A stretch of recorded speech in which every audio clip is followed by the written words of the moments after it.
Boxes মহান সম্মানিত মুসলিম নিজাম যুবক ভাইয়েরা, সকলের প্রতি আন্তরিক মুবারকবাদ আমার সালাম জ্ঞাপন করছি। আসসালামু আলাইকুম ওয়া রাহমাতুল্লাহি ওয়া বারাকাতুহু। ওয়া আলাইকুম আসসালাম ওয়া রাহমাতুল্লাহি। আশা করি সকলে ভালো রয়েছেন। আল্লাহ রাব্বুল আলামিন সমস্ত রকমের দুর্যোগ থেকে সকলকে ভালো রাখুন, সকল বলেন আমিন। পবিত্র ঈদুল আজহা আমাদের থেকে একটু বিদায় হয়ে গেছে, তারপরও ঈদুল আজহা যে একটা স্বভাব, ঈদুল আজহার যে একটা বৈশিষ্ট্য, সেগুলো আমাদের মাঝে এখনো রয়ে গেছে। এই জন্য সকলকে জানাচ্ছি পবিত্র ঈদুল আজহা শুভেচ্ছা কামনা, অভিনন্দন, ঈদ মুবারক। প্রিয় উপস্থিতি, আমার সাথে লক্ষ্য রাখতে হবে, আমরা মুসলমান, আমরা কি মান মুসলমান। তবে এই কথাটা শুধু মুখে লালন নয়, অন্তরে লালন করতে হবে। আমরা যে মুসলমান, এটা মুখ দিয়ে বলার প্রয়োজন না, এটা অন্তর দিয়ে বিশ্বাস করার নামই হচ্ছে কারণ মুসলমানের ধর্ম এমন একটা ধর্ম যেটা মুখে বলা না, কাজে বিশ্বাস করা। যেটা মুখে বলা না, অন্তরে লালন করা, এটার নামই হচ্ছে না দেখে বিশ্বাস করা। সত্যকে যে ব্যক্তি না দেখে বিশ্বাস করতে পারে, ওই ব্যক্তি ইমানদার হতে পারে। তোমাকে না দেখিয়া, তোমাকে না চিনিয়া, ঈমান এনেছি তবু, ঈমান এনেছি তবু, সেও সেলাই ক্ষমা করে দাও, মাফ করে দাও, মাফ করে দাও আল্লাহ, ও গো আল্লাহ, ক্ষমা করে দাও, মাফ করে দাও, ক্ষমা করে দাও, মাফ করে দাও। আলহামদুলিল্লাহ। এই জন্য আমি বলেছিলাম, মুখে নয় অন্তরে লালন করার নাম ইমানদার মুসলমান। আমার ভাইয়েরা, আল্লাহ রাব্বুল আলামিন পৃথিবী সৃষ্টি করেন, ওই পৃথিবীকে সৃষ্টি করার আগে আল্লাহ রাব্বুল আলামিন আমরা দুনিয়ার জমিনে কোনো একটা কিছু তৈরি করার আগে করে নেই, পরিকল্পনা করে নেই, করে না? তার আগ থেকে কমেন্ট করা হয়, সেকেন্ড করা হয়, পরিকল্পনা করে যে কোনো একটা জিনিস আমরা তৈরি করি বা নির্মাণ করি। আল্লাহ রাব্বুল আলামিন এই পৃথিবীটাকে তৈরি করেছেন, যখন সৃষ্টি করেছেন, তখন তার আগে আল্লাহ রাব্বুল আলামিন একটা এই পৃথিবীটাকে বানানোর জন্য একটা কি করেছেন, ম্যাপ করেছেন। এই পৃথিবীটাকে তৈরি করার আগে আল্লাহ রাব্বুল আলামিন একটা পরিকল্পনা করেছেন। ওই পরিকল্পনা খাতায়, ওই পরিকল্পনার দায়িত্বে আল্লাহ সুবহানাহু ওয়া তাআলা তখন ওই সময় থেকে তিনি স্থাপন করলেন। আল্লাহ পৃথিবীটা যখন আল্লাহ তৈরি করবে, তার উপর অংশ থাকবে আসমান, নিচের অংশ থাকবে জমিন। ওই জমিনের উপরে আল্লাহ সুবহানাহু ওয়া তাআলা কিছু বান্দা বসবাস করবে। যেই বান্দাগুলো আমরা এখন দুনিয়ার জমিনে আছি, ওই বান্দাগুলো আল্লাহ রাব্বুল আলামিন তখন থেকে পরিকল্পনা করে আর সাথে তখন আমরা সেই বান্দাগুলো সেই জমিনে একমাত্র আমার ইবাদত করবে, একমাত্র আমার ইবাদত করবে, অন্য কারো কথা শুনবে না, ইবলিসের কথা তারা মানবে না। শুধু আমি আল্লাহ আমার কথা অনুযায়ী, আমার কোরআনের হুকুম অনুযায়ী তারা চলবে। এই বিশেষণ গুলো নিয়ে আল্লাহ রাব্বুল আলামিন ওই বিশেষণ অনুযায়ী আল্লাহ বলেন, যারা যেই ব্যক্তি আমাকে মান্য করবে, আমাকে মানবে, যেই ব্যক্তি যেই বান্দা মানবে, আমার রুলস অনুযায়ী চলবে, ওই বান্দা বান্দিগুলো আমার জান্নাতের মধ্যে প্রবেশ করবে। আর যারা আমার রুলস ছাড়া চলাফেরা করবে তারা জান্নাতে প্রবেশ করবে না, তারা আরেকটা আছে জাহান্নাম, সেই জাহান্নামের মধ্যে তারা প্রবেশ করবে। একবার বলার জানি নাউযুবিল্লাহ। তাহলে ইমানদার মুসলমান সকলেই জানি, সকলেই জান্নাতের আশা করে কি করে না, করে কি করে না? ওই জান্নাতের আশা করেই মুসলমান, ওই জান্নাতের আশা করেই ইমানদার, ওই জান্নাতের আশা করেই বিদায় ইবাদত করে, ওই জান্নাতের আশা করেই বিদায় আল্লাহকে বিশ্বাস করে। কিন্তু ভাইরা বাবা, ওই জান্নাতের মালিক যিনি, তিনি কে? ওই জান্নাতের মালিক একজন, তিনি হলেন আল্লাহ। আপনারাই বলেন, আমি যে জিনিসটার মালিক, ওই জিনিসটা যদি আপনি নিতে চান, নিশ্চয় আপনি আমার কাছে আসতে হবে। আমার ভাইরা, এই জিনিসটা আপনি আমার জিনিসটা হঠাৎ কিভাবে নিতে পারেন না, এটা ইসলাম বলে না। ইসলাম বলে আপনি যদি আমার একটা জিনিস, আপনার একটা জিনিস আমি নিতে চাই, তাহলে আপনার কাছে আমি চাইতে হবে। আমার আল্লাহ রাব্বুল আলামিন জান্নাত সাজিয়েছে, তবে জান্নাত এবং জাহান্নাম দুটোই আল্লাহ রাখেন। আর সেই জান্নাতের কথাই বললেন, কে ওই জান্নাতের মধ্যে প্রবেশ করবে? কারা? কোন ব্যক্তিগুলো ওই জান্নাতের ভিতরে প্রবেশ করতে পারবে? আবার আল্লাহ তৈরি করা জাহান্নাম, ওই জাহান্নামের মধ্যে কারা থাকবে? এই বিশেষণগুলো নিয়ে আল্লাহ রাব্বুল আলামিন জান্নাত এবং জাহান্নামের স্তর ভাগ করলেন। কি করলেন? স্তরগুলো ভাগ করলেন। জান্নাত এবং জাহান্নামগুলো জাহান্নামের মধ্যে ভাগ করলেন 7টা, আর জান্নাতের স্তর করলেন 8টা।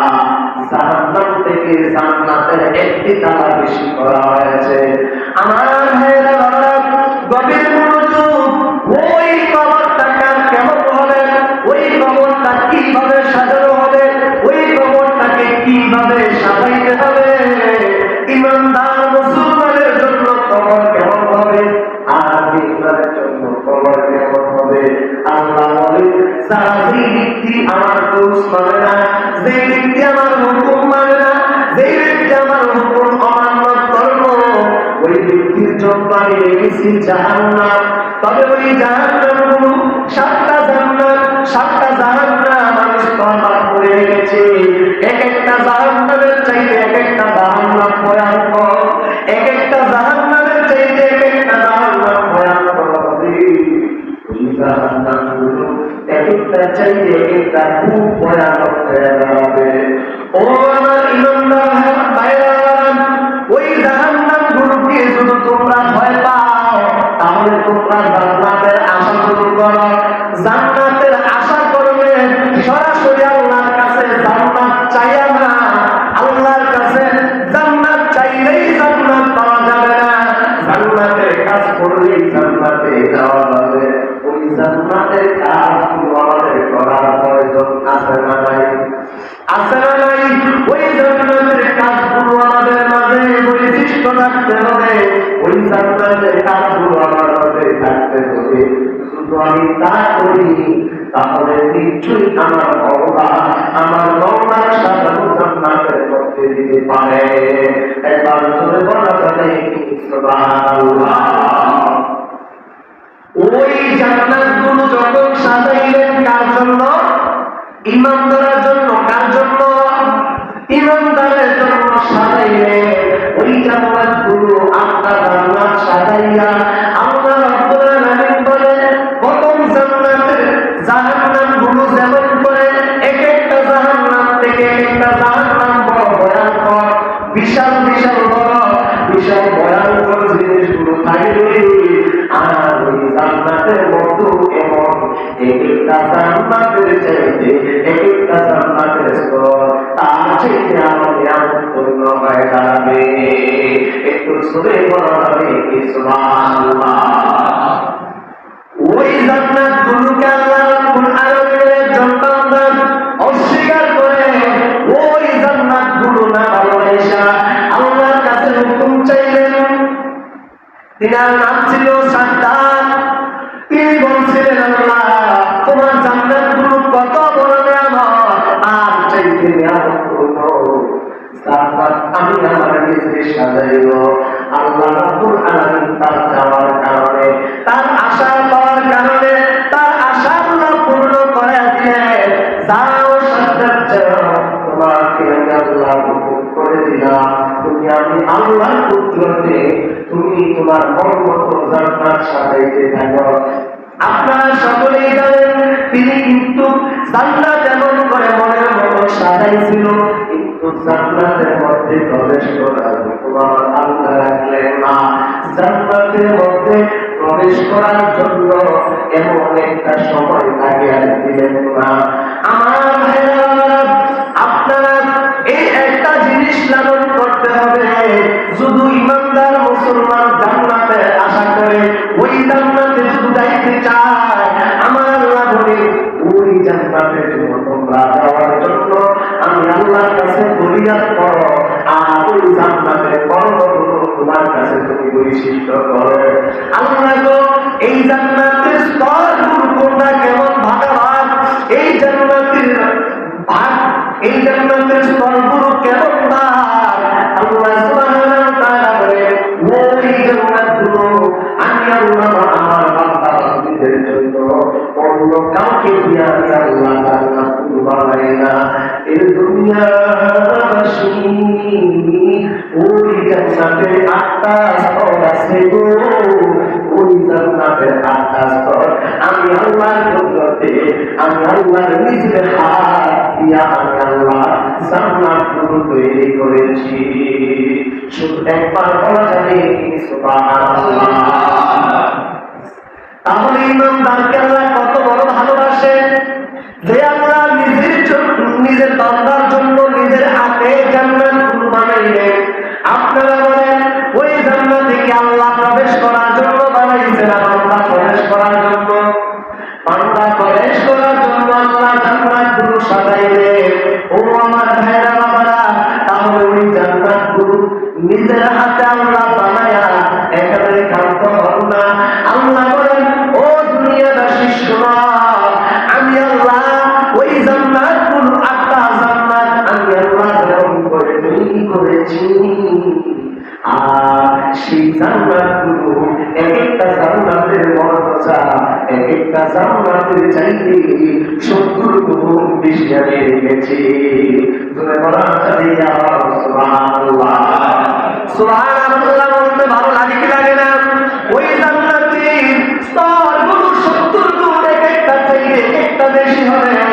আমার আল্লাহ বলেন এখানে শেষ নয়, ও দুনিয়াবাসী শোনো, আটটা জান্নাত তোমার জন্য আল্লাহ বানাইলাম। আটটা জান্নাতের চাইতে আটটা জান্নাত 70 গুণ নিয়ামত বেশি পূর্ণ হবে। প্রথম যেই জান্নাতরা ওই জান্নাতের মধ্যে নিয়ামত এত বড় নিয়ামত থাকবে, প্রথম জান্নাতের স্পর্শ দরজাগুলো যখন খোলা হবে, ইমানদার মুসলমান হাসরের ময়দানের ভয়াবহ অবস্থা দেখিয়া হাসরের ময়দানের পিপাসাগুলো যখন তাদের বিতর্ক হয়ে যাবে, তাদের পিত্রগুলো জ্বলন্ত অবস্থায় হয়ে যাবে, কলিজাগুলো আগুনের মতো লাল হয়ে যাবে, ওই কলিজাগুলো এমন একটা পিপাসাবৃত্ত হইয়া আক্রান্ত হয়ে যখন দৌড়াইবে, আমার আল্লাহ বলে ওই প্রথম জান্নাতে হাওয়াটা যখন তিনি দেখবে, হাওয়াটা লাগার আগে আগে দেখার সাথে সাথে তার সেই পিপাসাগুলো থেকে নিয়ে যাবে। একবার বলে তোমার বলেন না সুবহানাল্লাহ। কেমন নিয়ামত! যে জান্নাতের স্থান দেখলেই আবহাওয়া পাওয়ার আগেই কি মিটে যাবে, তার পিপাসা গুলো মিটে যাবে। কি পিপাসা? আসলে মাঝের পিপাসা। আমার ভাইয়েরা, ওই জান্নাতের আবহাওয়া গুলো কে দেখবে? কারা দেখতে পারবে? যারা ঈমানদার, যারা বেঈমান। আমার আল্লাহ বলে ওই যারা বেঈমান হবে তাদেরকে জান্নাতের কাছে থাকতে কথা, জান্নাতের 70 গুণ রাস্তা দূরত্ব দিয়া তাদেরকে প্রণয়ের অবস্থায় হাসরের ময়দান থেকে জাহান্নামের ময়দানে তাদেরকে নিয়ে যাবে। ওইখান থেকে দেখাবে, তোমরা কি দেখতে পারো যেই জান্নাতের অবস্থানগুলো 70 গুণ রাস্তা দূরে, চোখের পলকে একটু একটু একটু দেখবে, আর দেখার পরে মনে লালন করবে, আর তিনি স্থাপন করতে পারবে। একটু জান্নাতের হাওয়া, জান্নাতের সুগন্ধি কিছুই পাবে না। শুধু একটু দৃষ্টিতে দেখার কারণে আল্লাহ রাব্বুল আলামিন বলেন, ওই জান্নাতের দৃষ্টিতে দেখার কারণে সেই জান্নাতি ব্যক্তিগুলো দেখা আল্লাহর কাছে চোখের পানি চাইরা চাইরা শুধু প্রার্থনা করবে, শুধু প্রার্থনা করবে। আর শুধু সেই বেঈমান পুরো দুনিয়ার অবস্থায় থাকা অবস্থায় যদি কোনো ব্যক্তি ওই জান্নাতে যাওয়ার অবস্থান হয়ে গেছে, জান্নাতে যাইতেও পারবে না, কিন্তু তারপরে শুধু কোনো ব্যক্তি দুনিয়াতে থাকা অবস্থায় কোনো কিছুই করে না, বেঈমান হয়ে দুনিয়া থেকে আসছে, শুধু একবার আমি আল্লাহকে আর আমার রাসূলকে একবার হলো আল্লাহ এবং রাসূলুল্লাহ বলে ডাক দিয়েছে, আমি আল্লাহ সেই ডাকের খাতিরে আমি আল্লাহ তাকে শান্তিময় করে দিব। একবার বলার থেকে আমার সুবহানাল্লাহ। সেই জান্নাত গুলো আল্লাহ রাব্বুল আলামিন বলেন, ও একটা জান্নাত, এই একটা জান্নাতকে তোমরা আমি আল্লাহ কর্ম করো, আর শুধু কর্ম করো। একটা জান্নাতের স্তরগুলো, একটা জান্নাত তোমাদের জন্য আমি আল্লাহ রেখেছি। তবে তোমার কর্ম অনুসারে এক একটা জান্নাতের নিয়ামত এক একটা জান্নাতে আছে। আর সেই কর্ম যার চাইতে বেশি ভালো হবে, যার আমল যার চাইতে বেশি ভালো হবে, যার ইবাদত যার চাইতে বেশি ভালো হবে, যার প্রেম যার চাইতে বেশি ভালো হবে, জান্নাতের এক একটা দরজা চাইতে মূল্যায়ন দরজা দিয়া ওই জান্নাতে ভালো জান্নাতের মধ্যে তিনি প্রবেশ করতে পারবে। ও আমার ভাইয়েরা, যে জান্নাতটা প্রথম জান্নাত, এবার দেখেন ৮ নাম্বার জান্নাতটা কত নিয়ামত হবে। যেই জান্নাতে ঢুকলে, প্রথম জান্নাতের মধ্যে শুধু যেই ব্যক্তি ঢুকে, ওই ব্যক্তির আর কোনোদিন পিপাসা লাগবে না, ওই ব্যক্তির আর কোনোদিন ক্ষুধা লাগবে না। ওই জান্নাতের মধ্যে আমার আল্লাহ রাব্বুল আলামিন এক একটা যুবকের জন্য ৭০ জন যুবতী নারী রেখেছেন, যেই নারীগুলো দুনিয়ার জমিনে কোনোদিন আল্লাহ রাব্বুল আলামিন দেন নাই। যেই যুবক আল্লাহ রাব্বুল আলামিনের দেওয়া সেই শরীরের যুবক অবস্থায় যুবকটা কাজে লাগাইছে, যেই অবস্থায় যৌবনটা কাজে লাগাইছে, যেই অবস্থায় যৌবন থাকা অবস্থায় যৌবনের ইবাদত আল্লাহকে দেখাইতে পারছে, আল্লাহ বলে সেই বান্দাকে, সেই যুবককে আমি আল্লাহ হাসরের ময়দানে আমার জান্নাতের উচ্চ মাকামে দেওয়ার পরে আর সেই ব্যক্তিকে আমি আল্লাহ জান্নাতি হুরগুলো দিব। ৭০টা নারী তাকে আমি আল্লাহ দিব, সেই নারীগুলো আমি আল্লাহ দুনিয়ার জমিনে দেই নাই। পৃথিবীর সর্বশ্রেষ্ঠ সুন্দরী বানিয়েছিলেন কাকে? মা হাওয়া আলাইহিস সালাতু ওয়াস সালামকে। তার চাইতে আরো সুন্দরী কত রমণী গিয়েছেন, কিন্তু তার মতো হল নাই।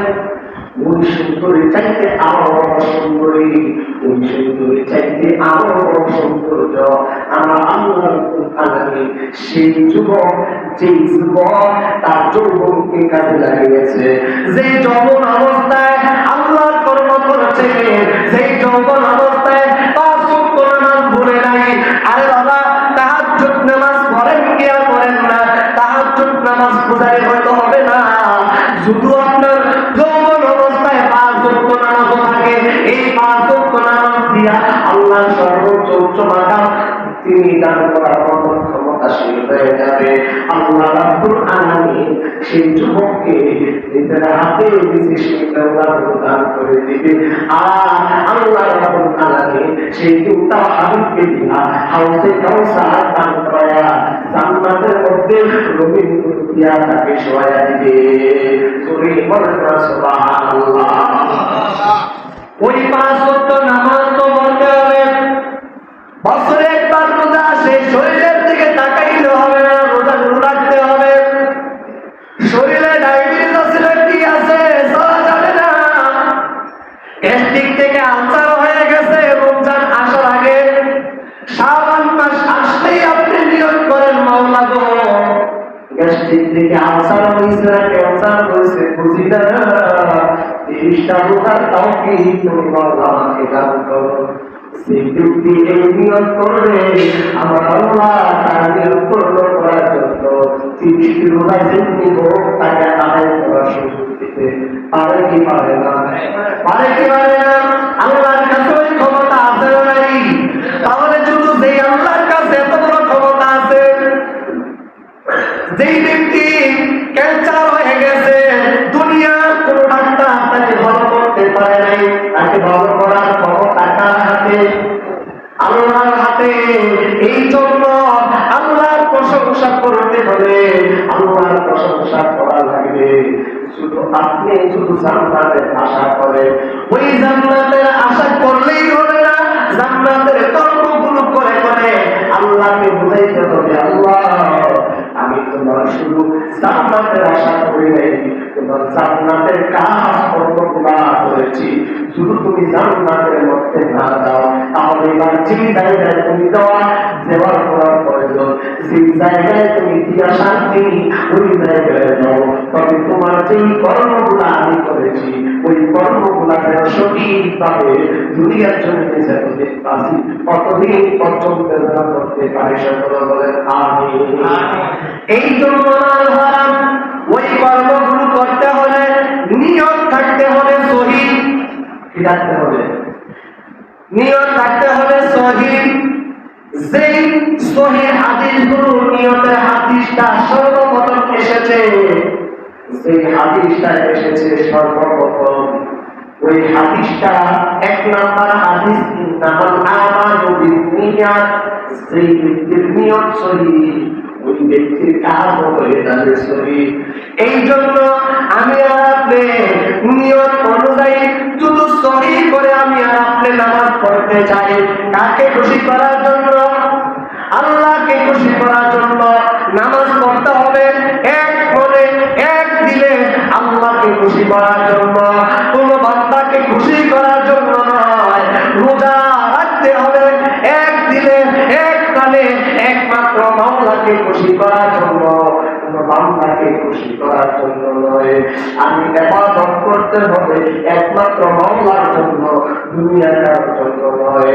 আমার ভাইরা যদি ওই কর্মগুলো করা যায় তাহলে আল্লাহ রাব্বুল আলামিন বলেন তোমরা 5 ওয়াক্ত নামাজের পরে তাসবিহ যত, ওই তাসবিহগুলো জান্নাতের সাওয়া তাসবিহ, যেই তাসবিহগুলো তোমরা পরিহার করতে পারো আমি আল্লাহর কাছে, তখন তোমার সেই কর্মগুলো আল্লাহ রাব্বুল আলামিন সেই কর্মগুলো তোমার সেই কর্মগুলো আমি আল্লাহ রাব্বুল আলামিন কবুল করার জন্য একটা ফায়সালা হয়ে যাবে। জোরে বলুন না সুবহানাল্লাহ। তাহলে 5 ওয়াক্ত নামাজের ফরজ নামাজের পরে সুবহানাল্লাহ 33 বার, আলহামদুলিল্লাহ 33 বার, আল্লাহু আকবার 34 বার, এবং ফজর এবং মাগরিব নামাজের ফরজের পরে আপনি পড়েন লা ইলাহা ইল্লাল্লাহ সুবহানাকা ইন্নী কুনতু মিনাজ জালিমিন। আর আরেকটা তাসবিহ আছে 5 ওয়াক্ত নামাজের পরে আপনি পড়বেন, এবং কি মাগরিব এবং কি ফজর নামাজের পরে আপনি যখন এই তাসবিহগুলো আদায় করবেন আল্লাহ রাব্বুল আলামিন আপনার নিয়ত অনুযায়ী আপনার কর্মগুলো আপনার আল্লাহ রাব্বুল আলামিন সহিহ অনুযায়ী আপনাদেরকে কবুল করে নিতে পারে। ওই কর্মগুলো যখন আপনি জপবেন লা হাওলা ওয়ালা কুওয়াতা ইল্লা বিল্লাহিল আলিয়্যিল আযীম, এবং কি ওই তাসবিহগুলো যখন আপনি জপবেন ফাস্তাজাবনা লাহু ওয়া নাজাইনাহু মিনাল গাম্মি ওয়া কাযালিকা নুনজিল মুমিনিন, আপনি যখন এই তাসবিহগুলো জপবেন এবং তার সাথে সাথে যেই তাসবিহগুলো তাসবিহ রয়েছে এই তাসবিহগুলো আপনি জপার সাথে সাথে আল্লাহ রাব্বুল আলামিন খুশি হতে পারে। আল্লাহ রাব্বুল আলামিন যদি খুশি হয় আপনার সিজদাগুলো কবুল হবে, আপনার রুকুগুলো কবুল হবে, আর ওই নামাজগুলো দিয়েই জান্নাতের চাবি পাওয়া যাবে।